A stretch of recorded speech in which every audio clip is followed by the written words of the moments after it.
मानव की देह तो प्राप्त कर ली है, इतने लोग बैठे हुए हैं, एक दूसरे का चेहरा देखकर बताना कोई एक दूसरे से नहीं मिलता, सबकी डिजाइन अलग अलग है। जरा विचार करना, मेरे परमात्मा ने इतने बनाने में कितना समय लगाया होगा।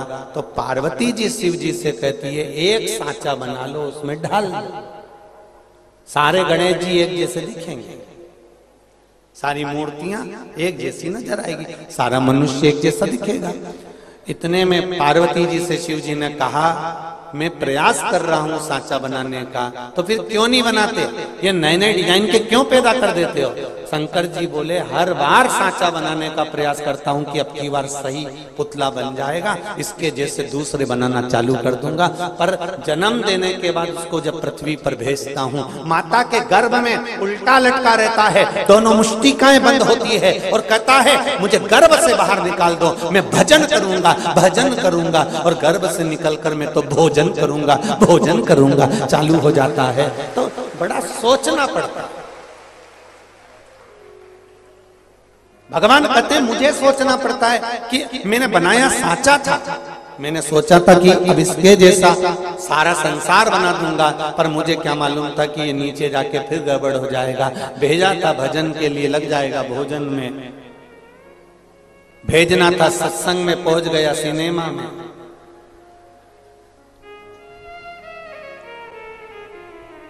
कितनी कृपा करिए मेरे दयालु ने, कितनी दया करिए, हाथ दिए सेवा के लिए, दान के लिए, नेत्र दिए दर्शन के लिए, मुख दिया भजन के लिए, कर्ण दिए श्रवण के लिए।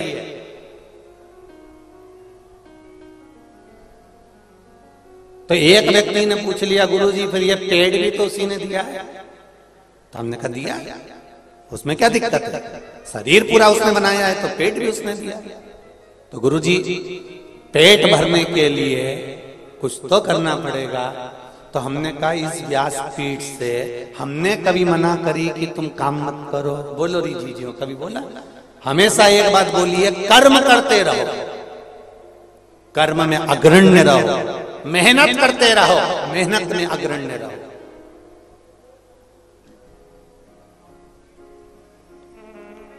जब कर्म में मेहनत में आगे रहोगे और मेहनत करते रहोगे तो ये निश्चित था कि तुम अपनी मंजिल पर पहुंचोगे। गुरुजी अगर मेहनत करने के बाद भी हमारा पेट नहीं भराया तो, मेहनत करने के बाद भी अगर हमारा पेट नहीं भराया तो भगवान शिव की कथा, शिव महापुराण की कथा कहती है, गीता जी में भगवान कृष्ण ने कहा है जन्म मैंने दिया है तो मृत्यु भी मैं दूंगा। अगर तेरे जन्म से पहले माँ के स्तनों में दूध दिया है तो मरते तक भी तेरे प्राण छूटने पर भी अग्नि में दूंगा। क्यों चिंता करता है, चिंता क्यों करता है? कोरोना महामारी के समय पर सब अपने अपने घर के अंदर बैठे हुए थे और वो हॉस्पिटल में काम करने वाले डॉक्टर भी अगर किसी मरीज को देख रहे थे तो पूरी सेफ्टी के साथ देख रहे थे। बोलो सही है कि गलत है? पर उन डॉक्टरों के हॉस्पिटल में डॉक्टर भी अपना काम कर रहे हैं, पर उनके साथ में जो छोटे छोटे लोग जो झाड़ू लगाने वाले हैं, पोछा लगाने वाले हैं, स्वीपर हैं, सफाई करने वाले हैं, जिनको भगवान श्री हरि ने अपना बनाकर रखा है, जिनको अपना बनाकर रखा है, ऐसे भगवान श्री हरि के जो स्वरूपवान हैं, ऐसे छोटे छोटे जिनको हम लोग नकार देते हैं, जिनको हम कह देते हैं हम ब्राह्मण, हम क्षत्रिय, हम वैश्य, ये शूद्र हैं, उस जगह पर अगर देखा जाए तो जो छोटे छोटे थे झाड़ू लगाने वाले, पोछा लगाने वाले, वो इतना नहीं डर रहे थे। घर का बेटा अंतिम संस्कार करने नहीं आया तो मेरा नारायण उनका रूप रखकर आया और वो अंतिम संस्कार कर गया। इसलिए उनको हरि के जन कहते हैं। जो परमात्मा का स्वरूप है। और आज के जमाने में हम उनको नकार देते हैं। आज के जमाने में हम कह देते हैं ये ब्राह्मण है, ये क्षत्रिय, ये वैश्य, शूद्र है। हमने भेदभाव की भावना उत्पन्न कर ली है, पर हमारा सनातन धर्म कभी भेदभाव नहीं देता। हमारा सनातन धर्म कभी ये नहीं कहता कि ये बड़ा है कि वो छोटा है। हमारा सनातन धर्म कहता है ये मनुष्य का जो शरीर है, ये मानव का जो शरीर है, ये परमात्मा ने दिया। परमात्मा ने ये कहकर नहीं भेजा कि तुम ये बनोगे कि वो बनोगे। परमात्मा ने तो केवल अपना एक मानव का शरीर दिया था, सनातन धर्म में जन्म दिया था, सनातनी बनाकर पैदा करा था। और उस परमात्मा ने कहा था कि जिस समय पर, जिस पल जो जरूरत पड़े उस समय पर वो कर्म कर बैठा।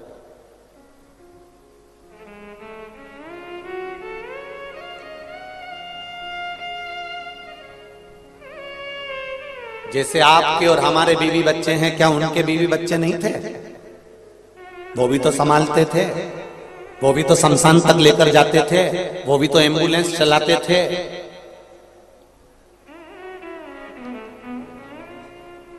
पूरा पुलिस वर्ग, पूरा प्रशासन कोरोना महामारी में आप सब अपने घर में थे और पूरे पुलिस कर्मचारी रोड पर 24 घंटे खड़े रहते थे।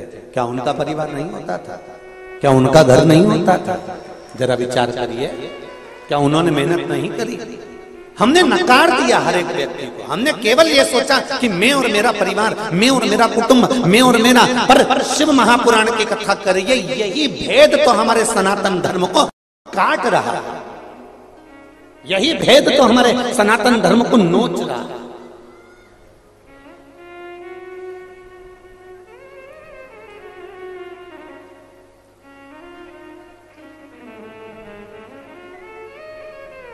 सबसे बड़ा सुख है हमारी एकता में, सबसे बड़ा आनंद है हमारी एकजुटता, हमारा संगठन,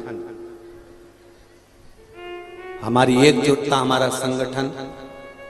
आज इतनी संख्या में आप लोग आए हो, लाखों की संख्या में पहुंचे हुए हो, ये आपका संगठन ये दिखाता है।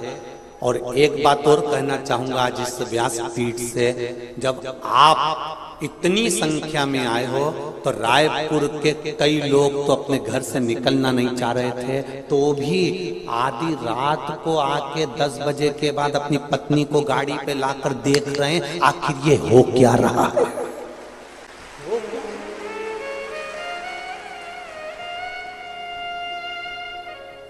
मुझे तो मालूम नहीं था, रात्रि के समय वो विकास उपाध्याय जी के यहाँ शिव जी का मंदिर है, तो बाबा के मंदिर का दर्शन करने के लिए हम गए थे। तो वहां से आते आते हमारा एक नियम है, 7 दिन की कथा में एक दिन हम जो लोग ठहरते हैं उनसे मिलने जाते हैं। अब 5 दिन की कथा में कल कई दिन था। हमने बसंत जी से कहा जरा चलिए, और आए, मिले। तब मालूम पड़ा कि पूरी रोड पर जितने दिन में है उतने रात को 11 बजे तक, और क्या सेवादार सेवा दे रहे थे। ना जाने कौन कौन सी संस्थाओं के नाम बोलूं, मैं गाड़ी में तो पढ़ भी नहीं पा रहा था। ऐसी ऐसी संस्थाएं, ऐसे ऐसे मंदिर वाले, ऐसी ऐसी समितियां, कोई पोहा बांट रही है, कोई खिचड़ी बांट रही है, कोई चाय बांट रही है, कोई समोसा बांट रही है, कोई कचौड़ी, कोई पूड़ी, कोई सब्जी, कोई चाय। पूरी संस्था वो रोड से लेके यहाँ रोड तक सब दूर, और लोग इतने प्रेम से खा रहे हैं, इतने प्रेम से आनंद ले रहे हैं। शायद रायपुर के इतिहास में ये नजारा फिर नहीं देखने को मिल सकता, शायद।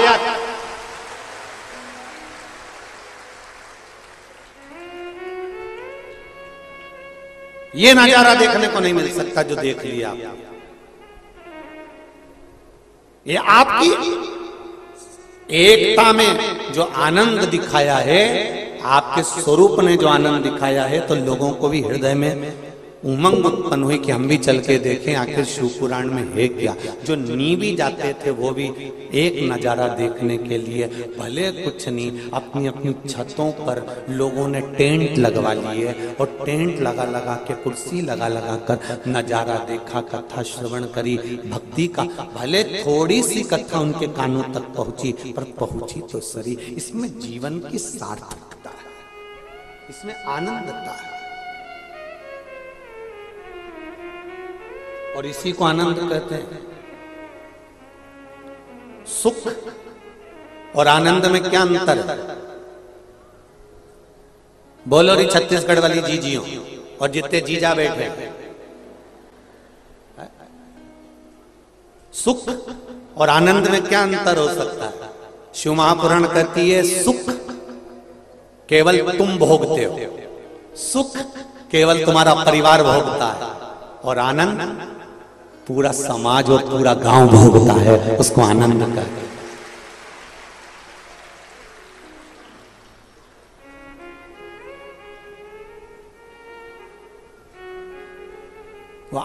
बसंत कुमार जी ये कथा को छोटे रूप में भी करा सकते थे, कह सकते थे गुरुजी हम कथा करवाएंगे तो हम हमारे हॉल में सुनेंगे, हमारे घर में सुनेंगे। तो वो सुख था, वो केवल सुख था कि स्वयं के लिए जो लिया गया, स्वयं की गाड़ी, स्वयं का आनंद, स्वयं का सुख, वो सुख है। पर आनंद किसको कहा गया है? नहीं, अगर कथा हो रही है तो पूरा जितना भी रायपुर का लोग है और आसपास का लोग है वो आए और इस कथा का आनंद लेकर जाए। जब आनंद लेकर जाएगा तो ये निश्चित है एक पोलियो की दवाई एक बार पिलाई जाती है और पूरी दूर अनाउंस होता रहता है, क्या बोलते हैं, जन्म लिए बच्चे से लेकर 5 वर्ष तक के बच्चे को पोलियो की दवाई निशुल्क पिलाई जाएगी। जो बच्चा पोलियो की दवाई नहीं पिएगा वो हाथ पैर से विकलांग, बोलो बोलो जम के, हो जाएगा। तो जैसे ये गवर्नमेंट कहती है कि जन्म लिए बच्चे से लेकर 5 वर्ष तक के बच्चे को पोलियो की दवाई पिलाई जाएगी, जो नहीं पिएगा वो हाथ पैर से विकलांग हो जाएगा, वही तो हम भी कह रहे हैं। जिसका जन्म नहीं हुआ, जो गर्भ में पड़ा हुआ है, उससे लेकर जो मर रहा है उस तक के व्यक्ति को शिव महापुराण की कथा सुनाई जाएगी। पोलियो की दवाई नहीं पियोगे तो हाथ पैर से विकलांग हो जाओगे, और शिव महापुराण की कथा नहीं सुने तो अपनी चित्त वृत्ति से, अपने सनातन धर्म से भी तुम विकलांग हो जाओगे। इसलिए सुनो और अपने जीवन में धारण करो। ये जीवन का रसतत्व देने वाली है, ये आनंद देने वाली है। क्या मिला है? जितने लोग इस कथा को सुन रहे हैं, चाहे रोड पर बैठ के सुने, चाहे कहीं एक और बैठकर सुने, चाहे बिल्डिंगों पर बैठकर सुने, चाहे पंडाल में सुने, चाहे आस्था चैनल, चाहे फेसबुक यूट्यूब पर सुनो, क्या मिला, क्या दिया भोलेनाथ ने तुमको, ये हमको नहीं मालूम, पर इतना जरूर जानते हैं, ये मेरा विश्वास कहता है कि मेरे भोलेनाथ ने तुमको क्या दिया और 3 महीने में क्या देगा, ये अगली कथा के जो पत्र आएंगे उसमें तुम्हारा पत्र बताएगा कि क्या दिया तुमको, शिवजी ने क्या प्रदान करा तुमको। इतनी लंबी कथा में हम बहुत सारे पत्र नहीं पढ़ पाते, जो पत्र सामने आता है उसको पढ़ लिया, रख दिया। बहुत सारे पत्र हैं, एक नहीं, संतान जिनकी हुई है उनके कम से कम 50-100 पत्र आते हैं। जिनको थोड़ा बहुत भी आराम लग जाता है उनके भी 100 पत्र आ जाते हैं। छोटा मोटा पत्र पढ़ते हैं, बाकी के सारे पत्र नियम है, इन पत्रों को हम लेकर नहीं जाते। इन पत्रों को पीछे ढेर लगा होगा, या पीछे ढेर लगा होगा पत्रों का। सब पत्र आपके गांव के लोगों के लिए, आपके लिए छोड़ कर जाते हैं। और इन पत्रों को एक बार जब भी मौका मिले, मेरा निवेदन है उन पत्रों को जरूर पढ़ना और उनको फैलाकर उनका फोटो भी भले तुम खींच लेना। इन पत्रों में जितने भी पत्र हैं, सब पत्रों में जो आपको बाबा ने दिया है उसका व्याख्यान वर्णन आपने इन पत्रों में किया है। निवेदन करते हैं, ना हमको चमत्कार करना आता है, ना हमको मंत्र साधना आती है, ना हमारे पास में कोई बेल ना बहुती, हमारे पास तो केवल एक ही है सारी समस्या का हल, एक लोटा जल। वो भी हमें दूसरे के हाथ का नहीं, स्वयं चढ़ाइए, स्वयं खाएंगे, स्वयं का पेट भराए, स्वयं खाएंगे, स्वयं का पेट भराए, स्वयं भजन करेंगे, भजन का बल भी स्वयं प्राप्त हो। अपने लिए करो, अपने लिए। कोई दूसरा नहीं देगा। महाराज खूब आनंद के साथ में सुख में और आनंद में अंतर है। सुख खुद के लिए भोगा जाता है और आनंद सबके बीच में लिया जाता है। जैसे यीशु महापुराण की कथा, यह आनंद का विषय है, आनंद का विषय। जब एक बूढ़ा बाप, जब एक बूढ़ा पिता वसीयत लिखता है ना, जब एक बूढ़ा बाप वसीयत लिखता है, सबको लिख देता है, बस एक को नहीं लिख पाता है। वो कोई दूसरा नहीं होता। बूढ़ा बाप सबको वसीयत में सब समान लिख कर दे देता है, पर वो बूढ़ा बाप एक को कुछ नहीं दे पाता है। और वो किसको? अपने आप। कमा कमा कर मर गया। जब खाने की उम्र थी तब कमाने में लगा हुआ था, और अब जब आराम की उम्र आई है कि थोड़ा बहुत खा लूंगा, तो बीपी और शुगर ने ऐसा डामाडोल करके रखा है कि एक लड्डू भी नहीं खा सकता। शादी में जाता है, केवल लिफाफा देकर आ जाता है, नहीं खा पाता। ये जीवन। मेरा जितने नवयुवक बेटा बेटी बैठे हैं यहाँ, जितनी बहुएं बैठी हुई हैं, भले दूसरी कथाओं में बुजुर्ग लोग जाते होंगे, बूढ़े लोग जाते होंगे, पर मेरा विश्वास कहता है यहाँ छोटे से छोटे बच्चे से लेकर बुढ़े से बुढ़ा व्यक्ति कथा श्रवण करने आता है। यहाँ नवयुवक बेटा बेटियां, यहाँ मेरे भाई बैठे हुए हैं,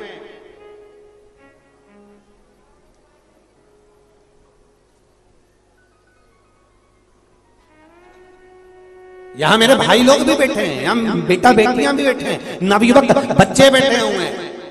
मेरा उनसे एक ही कहना है, तुम मेहनत करो, कर्म करो, पढ़ाई करो, विद्यार्जन करो, तुम घर संभालो, परिवार संभालो, और उसके साथ अपने जीवन की खुशियों को मारना नहीं, अपने जीवन की खुशियों को अलमस्त जियो।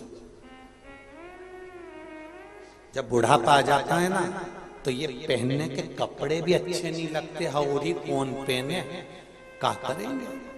अब बुढ़ापे में भी कहते हैं कौन देख रहा हो, अपन तो जैसा पहन लो। जय जोहार।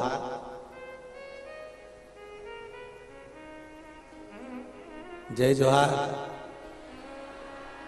अब जैसा मिला है वैसा कहा करेंगे।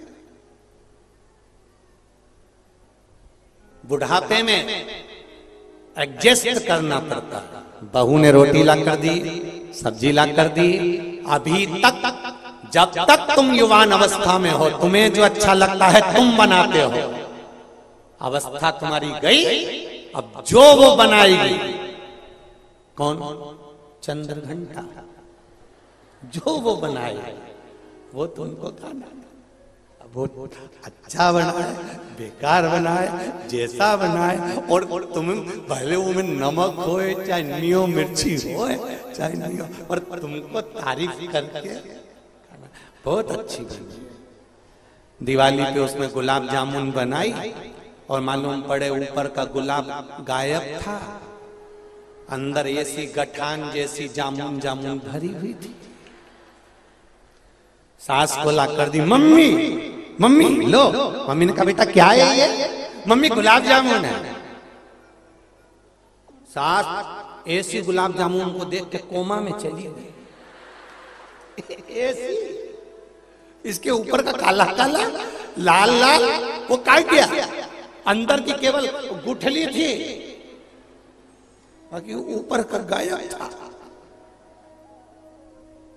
और मैं छाती पे खड़ी पल्लू लेके, कैसी लग रही?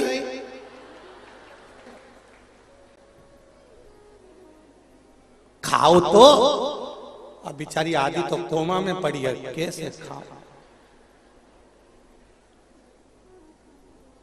इतने में सास ने पूछ लिया मावा कहां से आया था?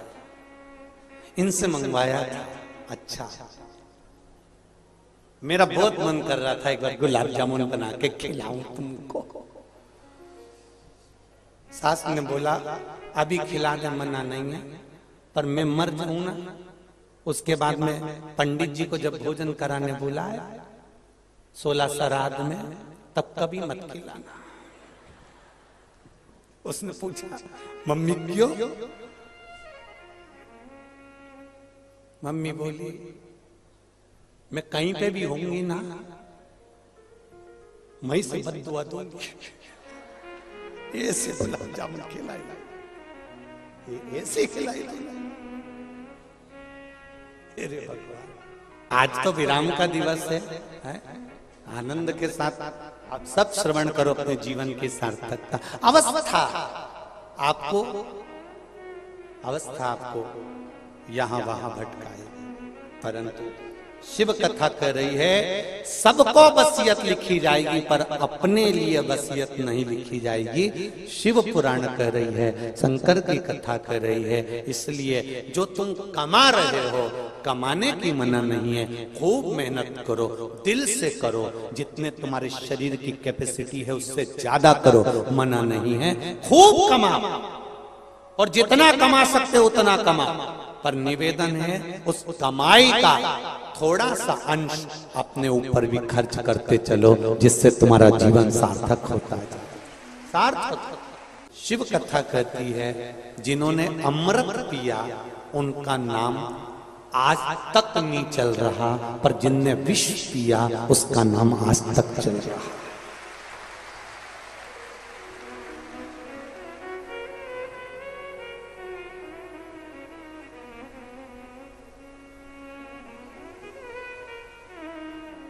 जिनने अमृत पिया उसको कौन याद कर रहा है ये नहीं मालूम, पर जिसने विष पिया उसका नाम पड़ गया नीलकंठ महादेव, नीलकंठेश्वर महादेव, नीलकंठ महादेव।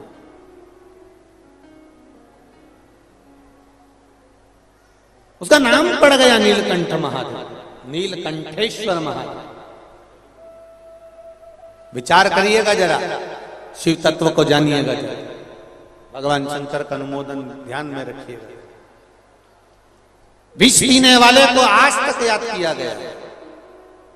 थोड़ा जिसने जिंदगी में कष्ट उठा लिया, जिसने जिंदगी में थोड़ा सा दुख उठा लिया, देखो एक पत्थर मार्बल का एक टुकड़ा, मार्बल आपके घर में लगा होगा जमीन पे, मार्बल का एक टुकड़ा जमीन में लगता है और मार्बल के एक टुकड़े की मूर्ति तराशी जाती है।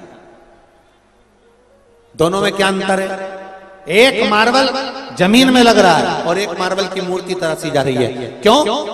पत्थर ये भी वही है और वो भी वही है, बस अंतर उतना है कि जिसने चोट को सहन कर लिया वो मंदिर में भगवान बनकर पूजा गया है, जो सहन नहीं कर पाया वो जमीन पर रखा, वो जमीन पर रखा। जिसने चोट को सहन कर लिया वो पूजा गया, और जिसने चोट सहन नहीं करी, कई बहुओं की आदत रहती है, सास ने गाली दी, इसने पलट कर जवाब दे दिया। नहीं नहीं, बिल्कुल मत देना। सास अगर गाली देना तो पलट कर जवाब बिल्कुल मत देना, बल्कि खुश होना, बड़ी प्रसन्न होना कि मैंने ना जाने कितने कितने पाप करे होंगे, आज मेरी सास ने गाली देकर मेरे पूरे पाप को धो दिया। देन दो,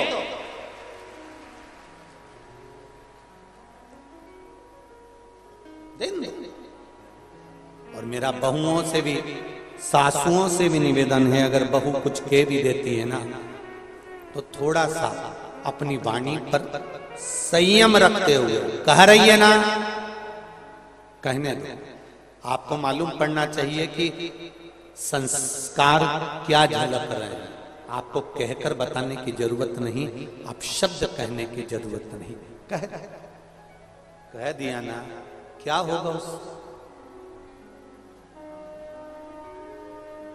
उससे होगा क्या? अच्छा एक बात और अच्छे से समझ लो जरा, छत्तीसगढ़ वालों बहुत आनंद में समझना। कोई आपको गाली दे देगा तो आपका आधा किलो वजन कम हो जाएगा क्या? जम के बोलो जरा, नहीं हो। जो कपड़े पहने हो वो फट जाएंगे क्या?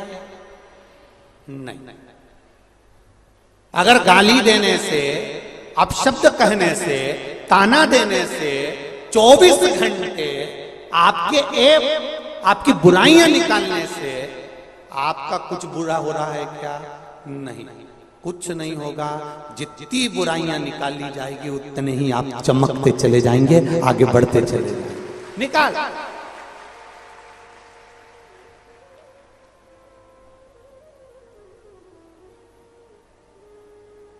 निकालो निकालो। एक कथा आपको पहले सुनाई थी। एक राजा के शरीर में रोग हो गया, शरीर की चमड़ी टपकने लगी, कौड़ का रोग हो गया, पूरा शरीर गलने लगा। राजा बड़ा दुखी हो गया, डॉक्टरों को दिखाया, वेदों को दिखाया, पर आराम नहीं लगा। आखिरी में डॉक्टर के यहाँ से दिखाते दिखाते जब थक गया, तब वो फिर गया अपने गुरुजी के पास में। गुरुदेव, मेरे शरीर में रोग हो गया है, मैं बीमार पड़ गया हूँ, मेरा शरीर गल के नीचे गिर रहा है, मेरा शरीर टपक रहा है, गुरुदेव कुछ कृपा करो। गुरुजी ने कहा, तेरा बड़ा भाई था? हाँ। बड़ी भाभी? हाँ। बड़ा भाई तो मर गया, पर भाभी है? गुरुजी बोले, जहां भाभी सोती है उसके कमरे के बाहर चुपचाप से दरी बिछाकर सो जाना, किसी को मत कहना, तू ठीक होना चालू हो जाएगा, किसी को बोलना मत, जा सो।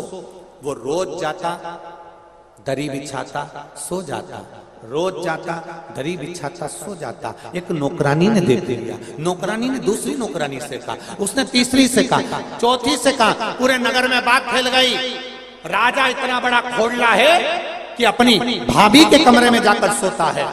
लोगों ने अपशब्द कहना चालू कर दिए, ताने देना चालू कर दिए, गालियां देना चालू कर दी, आड़ा टेढ़ा बोलना चालू कर दिया। धीरे धीरे धीरे धीरे राजा का शरीर ठीक हो गया। गुरुजी के चरणों में जाकर बोला, गुरुदेव मैं ठीक हो गया, मैं ठीक। पर गुरुदेव, सारे डॉक्टरों की दवा काम नहीं आई, आपने केवल भाभी के कमरे के बाहर सोने का बोला और मैं ठीक हो गया। ऐसे कैसे हो गया? गुरुजी ने कहा, राजन तेरा पाप बहुत बढ़ गया था, उस पाप को कम करवाने के लिए पूरे नगर में तेरी बुराई करवाई है। जितना लोग तुझे गाली देंगे, अपशब्द कहेंगे, ताना देंगे, तू उतनी जल्दी ठीक हो जाएगा। गुरुदेव आपकी कृपा। कोई बुराई करे, अपशब्द कहे, ताना दे, गाली दे, आड़ा टेढ़ा बोले, जितने आड़ा टेढ़ा बोलना बोलने दो, जितना अपशब्द कहना कहने दो, जितनी गाली देना देने दो, जितनी गलतियां निकालना निकालने दो। आप अपनी मस्ती में आगे बढ़ते चले जाओ, बढ़ते जाओ, आप उन्नति की सीढ़ी पर बढ़ते चले जाओगे।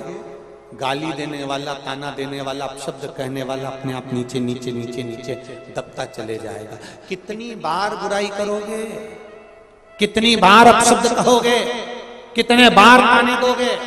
व्यक्ति एक बार देखेगा, दो बार देखेगा, तीन बार देखेगा, चौथे बार लोग ही कह देंगे इनकी तो आदत पड़ी हुई है गाली देने की, अपशब्द कहने की, ताना देने की। आग लगे बस्ती में, जरा अच्छे से बोलो रे धान का कटोरा वाला, आग लगे बस्ती में और अपन रहो क्या, किसको रोइए, चादर तान के सोई। और जो जितना जितना आड़ा टेढ़ा बोले उसके सामने उतना जोरदार सुरमा लगा के चाहिए, उतने क्यों बोल तो बोल, अपने कई दिक्कत। मैं तो चली वृंदावन राणा, मेरे तो भाग जगे, तेरे महलों में आग लगे, मुझे क्या करना, क्या करना उससे?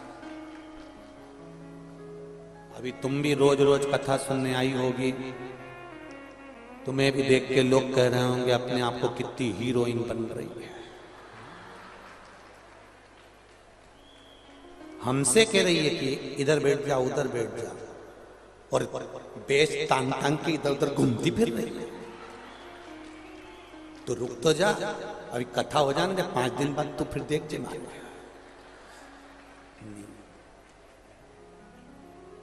कुछ नहीं कहना, उसने बोल दिया, बैठ गए। शिव महापुराण की कथा 5 दिन की हो गई। किसी के मन में कोई भेद हो, कोई विवाद हो, कार्यकर्ताओं के मन में एक दूसरे के प्रति कहीं कोई गलत बात आ जाए, तो शंकर जी की कथा जैसी पूरी हो, अक्षतम कैश्वम जैसे ही हो, वैसे ही कह देना मैंने 5 दिन की कथा का जो भी पाप कर्म हो, कहीं गलत बोल दिया हो, गलत सोच लिया हो, गलत विचार कर लिया हो, सब छोड़ और फिर वापिस मेरा धान का कटोरा एक हो जाए, ऐसा करता बस, और कुछ।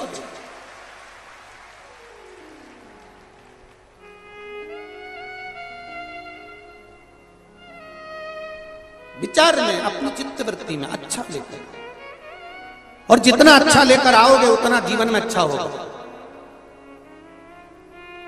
विष पीकर भी महादेव नीलकंठ कहला गए, अमृत पीकर भी देवताओं का नाम आज तक नहीं आया।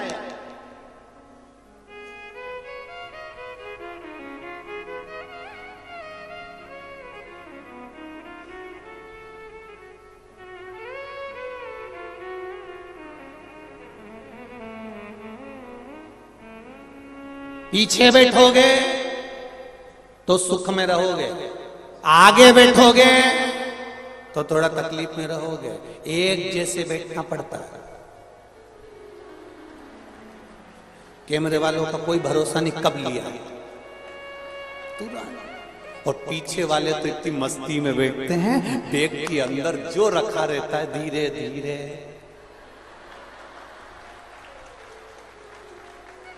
तो कुतुर कुतुर धीरे धीरे। और इनने देख लिया भजन आया और भजन में ही नहीं आया, और जैसे ही महाराज बोले हार हार, पीछे वालों को मालूम नहीं पड़ता, तो आगे जो बैठे नहीं उनको बड़ा ध्यान रखना पड़ता है। और जैसे ही कैमरा सामने आया वैसे पड़ोसी भी कौन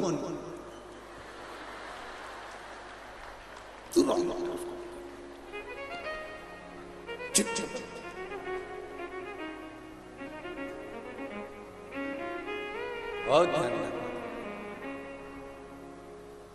बहुत ये जितने भी बड़े बड़े लोग होते हैं ना, जो सामने एकदम जितने बड़े बढ़ते जाओ ना तो बड़ा तकलीफ में रहना पड़ता है। साहब ये पूछना, कोई मंत्री वगैरह हो, कोई बड़े बड़े मिनिस्टर आदि से बेचारे कितने तकलीफ में रहते हैं। इनका मन भी करे ना किसी से मिलने का तो नहीं मिल सकते, इनका मन करे कुछ खाने का तो खा नहीं सकते। इनका पत्नी भी कहना कि चाउमीन का ठेला, पत्नी से भी कह रहे तेरे हाथ जोड़ चुपचाप नहीं जा सकते, पूछना इनसे।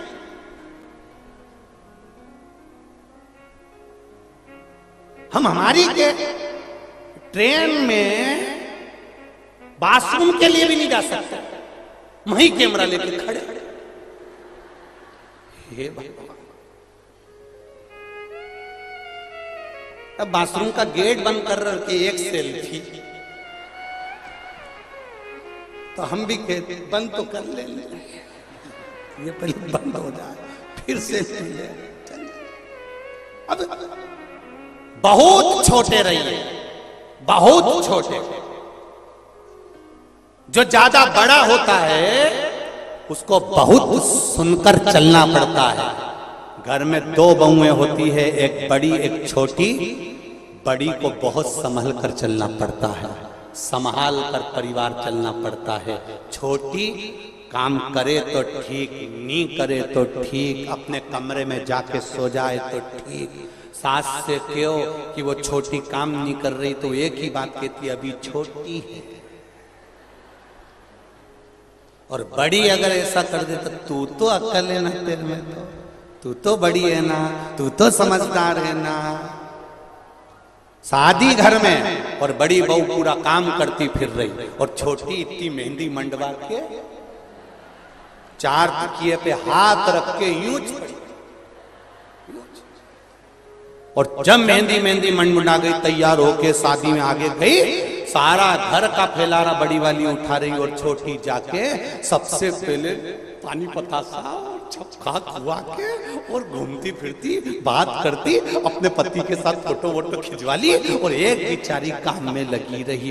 जो ज्यादा संभालने में लगा रहता है उसकी जिंदगी पूरी संभालने में निकल जाती है। इसलिए छोटे बनने में फायदा है।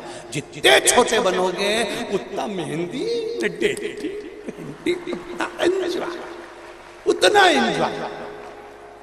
नहीं बनना अपन को ज्यादा बड़े, ना ज्यादा विद्वान बनो, ना ज्यादा ज्ञानी बनो। मेरे राम जी महाराज भी अपने गुरु जी के दरवाजे पर पढ़ने के लिए गए थे।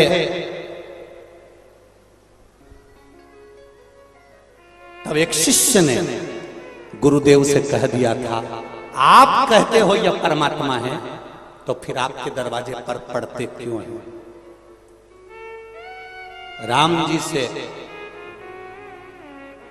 राम जी सामने बैठे हैं और शिष्य कहते हैं, गुरुदेव आप कहते हो यह परमात्मा है।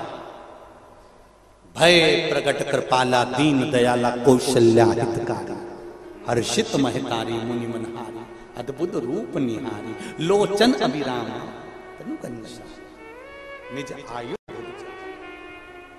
आप कह रहे हो कि यह भगवान है, तो फिर गुरु के दरवाजे पर पढ़ने क्यों आए?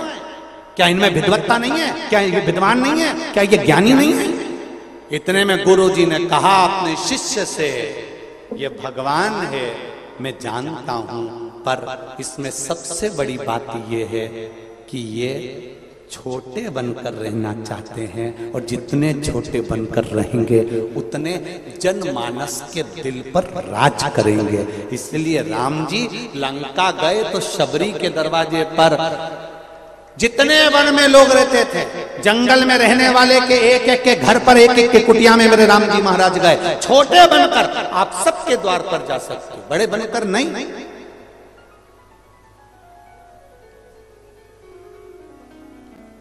हम सुहेला में कथा करने गए, एक किसी भक्त ने कहा आप हमारे घर आना। हम सुहेला में उनके घर गए तो उनका दरवाजा छोटा सा, इतना छोटा सा, दरवाजे पे 2 दिए लगे हुए थे और दरवाजा बहुत छोटा सा। जरा सीखो, आज के दरवाजे बड़े बड़े हो गए, पुराने घर के दरवाजे छोटे होते थे। क्यों? वो पुराने दरवाजे हमको सीख देते थे, कितने भी बड़े परिवार की लड़की आ जाए, कितने भी करोड़पति की बहू आ जाए, हमारे घर में झुक के चलना सीख जाए। नहीं झुकेगी तो माथा भड़क के झुकेगी। इसलिए दरवाजा छोटा होता था तो बहुओं को भी नीचे झुककर चलना पड़ता था। आज के जमाने में दरवाजा हो गया ऊंचा तो बहुएं भी बोल तो रही डोकरी, दरवाजा ऊंचा है, दरवाजा नीचा होगा तो वो सिखाएगा कि छोटे बनकर जियो, झुक कर जियो, नम्रता में जियो। जितने छोटे बनकर जियोगे उतनी जिंदगी को खुशमय जी सकते, उतने आनंद में जी सकते।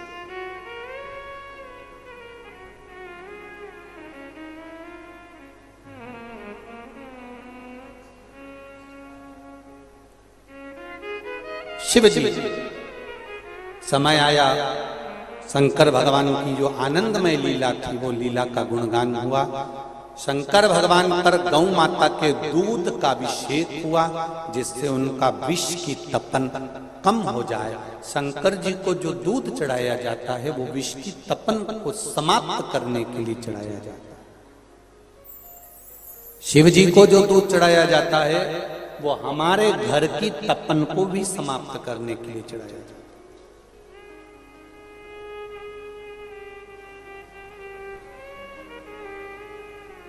और एक बात बहुत अच्छे से जीवन में उतारना, शंकर भगवान ने कभी ये नहीं कहा कि मुझे 5 लीटर दूध चढ़ाओ या 4 किलो दूध चढ़ाओ या 10 किलो चढ़ाओ। कहीं लिखा पढ़ा तुमने? कहीं पढ़ा हो तो जरूर बताना कि शंकर जी ने कहा कि मुझे 10 किलो चढ़ाओ कि 11 किलो चढ़ाओ। शंकर जी को अगर दूध चढ़ाना है, तुम्हारे घर में ज्यादा नहीं है, एक कटोरी में भी थोड़ा सा 4 बूंद का दूध भी अगर आपके पास में है और पानी के लोटे में डालकर अगर आपने शिव को चढ़ा दिया है तो शिव उसको भी स्वीकार कर लेते हैं। शंकर भगवान ये नहीं कहते कि मुझे इतना देना, शिव कहते थोड़े में भी मेरा स्मरण हो सके। शिव जी को ज्यादा नहीं चाहिए।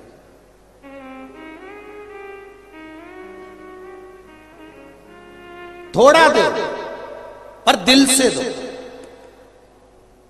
एक बेलपत्री शंकर भगवान को दो पर दिल से। और एक बेलपत्री चढ़ाते समय तुम्हारे मन में यह भाव उत्पन्न हो जाना चाहिए कि एक बेलपत्री का वृक्ष मैं जरूर लगाऊंगी।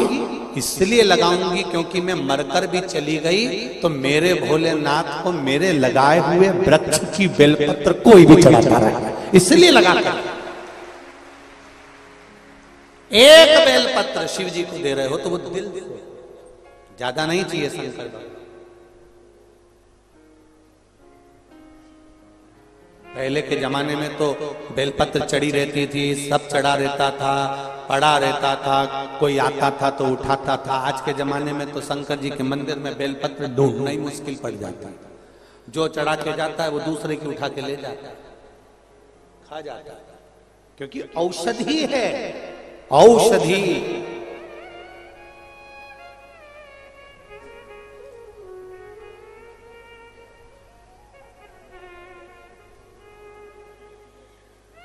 दिल में शिव को बिठा। समय आया, आगे वर्णन आया कि एक अंधकासुर नाम का बालक जन्मा शिव जी के नेत्र के अश्रु से, और वो जो बालक जन्मा था वो बहुत उत्पाती था, इसलिए उसको समुद्र में डाल दिया गया था। उसका नाम अंधकासुर हो गया। अंधकासुर ने भी ब्रह्मा जी से वर मांग लिया था कि मैं वर दीजिए, जिस दिन मैं अपनी माता को गलत दृष्टि से देखूंगा उस दिन मेरे प्राण चले जाए। पराये धन को और पराई स्त्री को कभी भी गलत दृष्टि से मत देखो।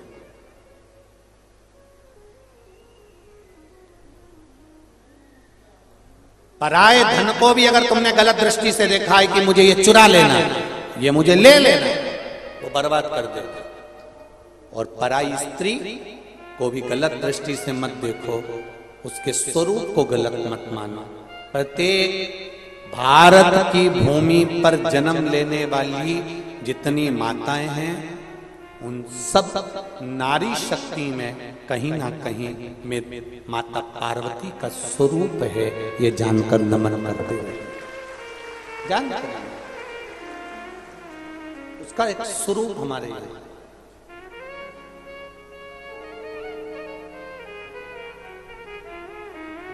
महाराज अंधकासुर ने अपने दूतों से पूछ लिया कि मेरे को विवाह करना है, सबसे सुंदर नारी कौन है, उससे मैं शादी करूंगा। सबसे सुंदर स्त्री, सबसे सुंदर नारी, सबसे सुंदर कन्या। इतने में अंधकासुर के पार्षदों ने कह दिया, दूतों ने कह दिया, जो बहुत सुंदर थी उसको तो शंकर जी लेकर चले गए, तो क्या हुआ? शिव तो बूढ़े हैं, उनके जन्म का कौन को मालूम कि कब जन्म हुआ था और कब मृत्यु होगी। राम जी महाराज प्रकट हुए, उनके शरीर छूटा। भगवान कृष्ण का जन्म हुआ, उनका शरीर छूटा। जितने देवताओं का चरित्र निकाल कर देखना है, निकाल लीजिए। जो जन्म लिया वो मरा, उसके प्राण गए। चाहे आप रामकृष्ण परमहंस, चैतन्य महाप्रभु, ध्रुव, प्रहलाद, गौतम बुद्ध, महावीर स्वामी, ऋषभ देव जी, रविदास जी, मीराबाई, कर्माबाई, तुकाराम, जितने जन्म हैं उनके जाने का भी चरित्र है। पर कहीं ये चरित्र कहीं लिखा हो तो मुझे जरूर भेजना कि शंकर भगवान का जन्म हुआ था और शंकर भगवान प्राण भी छोड़े थे या मरे थे या प्राण छूट गए होंगे। वो ना तो जन्मा है और ना वो मरा है, वो तो स्वयं प्रकट है। इसलिए उसका नाम देवाधिदेव महादेव शंभू है। उसको लोग शंभू कहते हैं। शंभू का मतलब क्या होता है? स्वयंभू। शंभू का मतलब क्या? बोलो बोलो, जम के बोलो जरा। स्वयंभू। उसको लोग शंभू कहते हैं। स्वयंभू है, वो स्वयं प्रकट हुआ, ना जन्म लेता है ना वो मरता है। इसलिए अमरनाथ की गुफा में बैठकर भी अमर कथा सुना देता है। दुनिया में केवल एक है जो मरने वाले को भी गुरु मंत्र देकर, तारक मंत्र देकर उसको भी तार देता है, वो केवल देवाधिदेव महादेव है। क्योंकि मरे ही नहीं, प्राण छूटे ही नहीं, अजर अमर है, वो जाता ही नहीं। छत्तीसगढ़ की ये पावन धरा पर जो शिव महापुराण की कथा चल रही है, जितने श्रोता भाई बहन आस्था चैनल पर, फेसबुक, यूट्यूब पर कथा सुन रहे हैं और जितने छत्तीसगढ़ की भूमि पर सुन रहे हैं, मैं आपको नमन करता हूं। आपके भीतर का विश्वास इतना जाग चुका है, आपके भीतर का बल विश्वास इतना है कि आप जानते हो किसी को भटकाने की जरूरत नहीं पड़ती। आज के जमाने में किसी और वाला महाराज तुमको भटका देगा या संसार का कोई व्यक्ति तुम्हें भटका देगा। सब पढ़े लिखे हो, सब दो रोटी खा रहे हो, सब आनंद की जिंदगी जी रहे हो, तुम्हें मालूम है कि तुम्हारा अच्छा और पूरा किस चीज में है। इसलिए निवेदन है, शंकर के मंदिर में एक लोटा जल चढ़ाना कोई प्रपंच नहीं होता, कोई ढोंग नहीं होता, दिखावा नहीं होता। ये हृदय का विश्वास है कि शिव को प्रकट कर, ये आपका विश्वास। कई लोग कहते हैं शिव मंदिर में जाने का बोलते हो, आप गुरुजी बोलते हो कि शंकर जी के मंदिर जाओ, शंकर जी के मंदिर जाओ, शंकर जी के मंदिर जाओ। कभी नहीं बोलते कि शिव हो रहा, क्या करेंगे? अभी इतने सारे आ गए, सब हिल गए। तुम सियोर आते हो तो वहां भी हिल जाते हैं, कहां करोगे? आप कहते हो शिव मंदिर जाओ, क्यों कहते हो? हमारा एक निवेदन, हमने अपनी जिंदगी में बचपन में देखा है, आपने भी बचपन में देखा होगा। जितनों ने बचपन में देखा है इस कथा को सुनकर हाथ जरूर उठाना। एक चुंबक को दूसरे लोहे के साथ चिपका के रख दो, 2-4 दिन, 8 दिन, 15 दिन, फिर चुंबक हटा दो, जो लोहे का कण है ना उसको फिर फेर के देखना, वो भी दूसरे को खींचना चालू कर देता है। किस किस ने देखा? जरा हाथ उठा। देखा सबने? ये चुंबक का गुण है, रखो। ये हमने बचपन में देखा, जो बचपन में देखा वो हमने इस व्यासपीठ से कहा।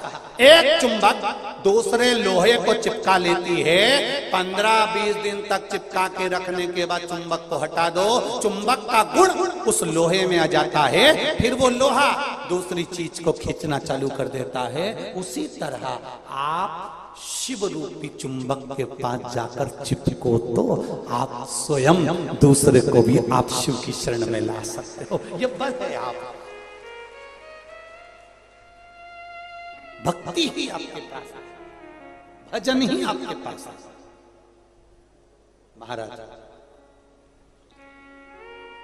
अंधकासुर के प्राण हरने के लिए माता पार्वती जी को जो गलत दृष्टि से देखा, पार्वती जी ने प्राण हर लिए। शिव जी ने काल भैरव के रूप में अवतरित होकर काल भैरव बनकर इस अंधकासुर के प्राणों को हरा।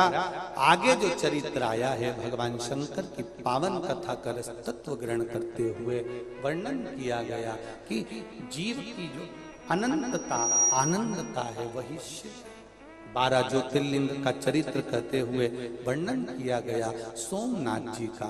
कहा कि चंद्रदेव को काया का जब रोग हो गया था, बहुत भटक रहा था, तब उस जगह पर भगवान शिव से प्रार्थना करी गई और सोमेश्वर महादेव के रूप में शंकर जी ने आकर काया ठीक करी। शिव जी का नाम सोमेश्वर महादेव पड़ गया। अगला वर्णन आया मल्लिकार्जुन कार्तिकेय बाबा रुष्ट होकर गए, तो जब रुष्ट होकर जाते हैं तो शिव जी माता पार्वती जी के साथ में उनको मनाने के लिए जाते हैं। मनाने के लिए गए, भगवान श्री शैलम पर मल्लिकार्जुन के रूप में विराजमान। अगला वर्णन आया है महाकाल दूषण नाम के राक्षस का संहार करने के लिए भगवान प्रकट। भगवान के प्रागट्य का कारण दूषण नाम के राक्षस का संहार। दूषण नाम के राक्षस के संहार के लिए भगवान महाकाल बनकर प्रकट हुए हैं। अगला वर्णन आया है ओमकारेश्वर बिंद नामक पर्वत में तप कर कर भगवान शिव को यहां विराजमान किया। फिर वर्णन आया केदारनाथ जी का नर नारायण ने तप कर कर भगवान को यहां विराजमान किया। भीमाशंकर कुंभकर्ण की पत्नी करकटी, करकटी के पुत्र भीम, और भीम ने अपने पिता और ताऊ के वध का बदला लेने के लिए मंदिर देवालय तुड़वाकर स्वयं का स्थापना करवाई। तब शिव जी ने भीम का संहार करा। शिव जी का नाम भीमाशंकर हो गया। अगला वर्णन आया है काशी विश्वनाथ मनु शत्रुपा ने तप कर कर भगवान को यहां पर विराजमान किया। काशी अभिमुक्त नगरी, मोक्ष नगरी। फिर अगला वर्णन आया है त्र्यंबकेश्वर गौतम बाबा पर जब गौ हत्या का दोष लगा, शिव महापुराण की कथा कहती है एक लोटा जल चढ़ाने वाले को अगर कोई पूर्व का भी दोष लगा होता है, किसी कारणवश कोई दोष पूर्व का भी लगा होता है, तो वह भी दोष समाप्त हो जाता है। भगवान पर से त्र्यंबकेश्वर भगवान ब्रह्मा विष्णु महेश स्वयं प्रकट होकर गौतम बाबा पे से गौ हत्या के दोष को मिटा देता। गौ हत्या के दोष को वो समाप्त कर देते। महाराज देखिए संसार के लोगों ने कितना कितना विचित्र कर्म करा। गौतम बाबा आराम से अपना जीवन जी रहा है। गौतम बाबा भगवान की भक्ति में डूबे हुए हैं। गौतम ऋषि भगवत स्मरण में डूबे हुए हैं। गौतम ऋषि भगवत नाम में डूबे हुए हैं। गौतम ऋषि भगवत भजन में, कीर्तन में, मंत्र जाप में, आनंद में डूबे हुए हैं। और जितने भी वहां लोग रहते थे उन्होंने गौतम ऋषि से थोड़ी सी ईर्ष्या उत्पन्न कर ली। ईर्ष्या उत्पन्न करी तो उन्होंने सोचा करें क्या, इसको तो भगवान की भक्ति में डूबा रहता है, भजन में डूबा रहता है, इसका नाम कैसे खराब करें, इसको कैसे हम नीचे गिराएं। तो उन्होंने सोचा एक काम करते हैं, गणेश जी को गाय बनाते हैं और गाय बनाकर गणेश जी को कह देते हैं कि तू गौतम ऋषि के आश्रम में अपना प्राण त्याग दे। गणेश जी को निवेदन करा, गणेश जी आप गौतम ऋषि के आश्रम में जाके प्राणों को त्याग दो। गणेश जी ने कहा अगर मैं गौतम ऋषि के आश्रम में मरूंगा, गौतम ऋषि के आश्रम में मेरे प्राण छूटेंगे तो गौतम बाबा पे तो गौ हत्या लग जाएगी। गौतम ऋषि पर तो गौ हत्या का दोष लग जाएगा। कई लोग बहुत संसार सागर में ऐसे पड़े हुए हैं जो आप लोगों के पीछे भी पड़े रहेंगे। तुम अच्छा करने के लिए आगे बढ़ोगे, थोड़े दिन आगे बढ़ने के बाद लोग तुम्हारा पांव खींचकर पीछे करने का प्रयास करेंगे। गौतम ऋषि के पीछे भी पड़ गए पर गौतम ऋषि ने अपना भजन नहीं छोड़ा। गौतम ऋषि ने भजन करते रहे। गौतम ऋषि बाबा पर भी गौ हत्या का दोष लगा दिया। वो भी कहकर जाओ गणेश जी महाराज, गाय का रूप रख कर जाओ और गौतम ऋषि के घर में जाकर उनकी कुटिया में जाकर प्राणों को त्याग देना। उंगली उठाने वाले, अपशब्द कहने वाले, जब ईर्ष्या इतनी ज्यादा बढ़ जाती है, जब ईर्ष्या इतनी बढ़ जाती है, जलन इतनी बढ़ जाती है, ईर्ष्या इतनी बढ़ जाती है तो वो कुछ भी कर सकते हैं। इसलिए गौतम ऋषि के द्वार पर गणेश जी को भेजा गया गाय बनाकर। गणेश जी ने समझाया, गणेश जी ने कहा तुम सब भी तो साधक हो, तुम ऐसा क्यों कर रहे हो, क्यों किसी पर दोष लगवा रहे हो? गणेश जी आपका काम है दोष लगाना, आप तो जाओ, बस हमने कह दिया वो करना पड़ेगा। गणेश जी गए, गाय बनकर अपने प्राणों को त्यागा।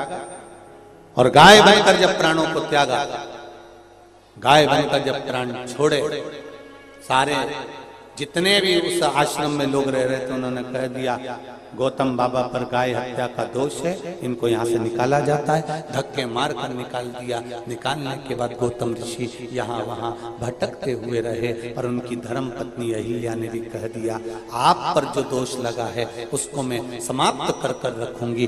धर्म पत्नी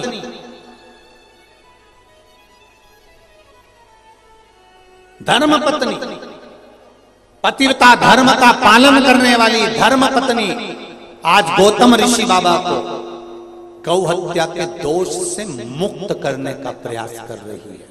आपसे भी निवेदन है, धर्म पत्नी का पद कोई साधारण नहीं होता। आपकी मांग का सिंदूर वो बल रखता है कि कहीं से भी विजय प्राप्त कर आ सकते। आपकी मांग का सिंदूर वो बल रखता है कि आप कहीं से भी विजय प्राप्त कर आ सकते, उसमें वो बल है।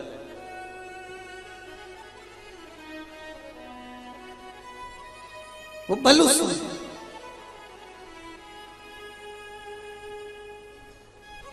गौतम बाबा की पत्नी से गौतम ऋषि जी ने कहा कि तू अहिल्या क्या कर लेगी? दुनिया के लोगों के सामने मेरे कुटिया में, मेरे घर में गाय मरी पड़ी है। लोग तो यही कहेंगे ना कि मैंने मार दी होगी। दुनिया के लोग तो यही कहेंगे कि मैंने मारा होगा। अरे भाई, एक संत गौतम ऋषि को, एक ऋषि वर को भी लोगों ने उंगली उठाने के पीछे, एक ऋषि पर भी लोगों ने उंगली उठा दी और जान करके उनके आश्रम में गाय को मारकर पटक दिया। ये संसार के लोगों की चित्तवृत्ति में आना चाहिए कि दुनिया किसी को नीचे गिराने के लिए कितना कितना प्रयास कर सकती है। इसलिए निवेदन है, सावधानी से अपनी जिंदगी जियो। ये संसार कोयले की खान है, इसमें से धीरे से निकल जाना बड़ा कठिन है। बहुत सावधानी से भजन के बल पर निकला जा सकता है, स्मरण के बल पर निकला जा सकता है। भजन, श्री शिवाय, भजन के बल से निकल सकता। गौतम बाबा अपनी धर्मपत्नी अहिल्या से कहते हैं कि मुश्किल है कि मैं इस दोष से मुक्त हूं। समझाया, ऐसे कैसे नहीं हो सकता। अहिल्या ने ब्रह्मा विष्णु महेश का आवाहन किया।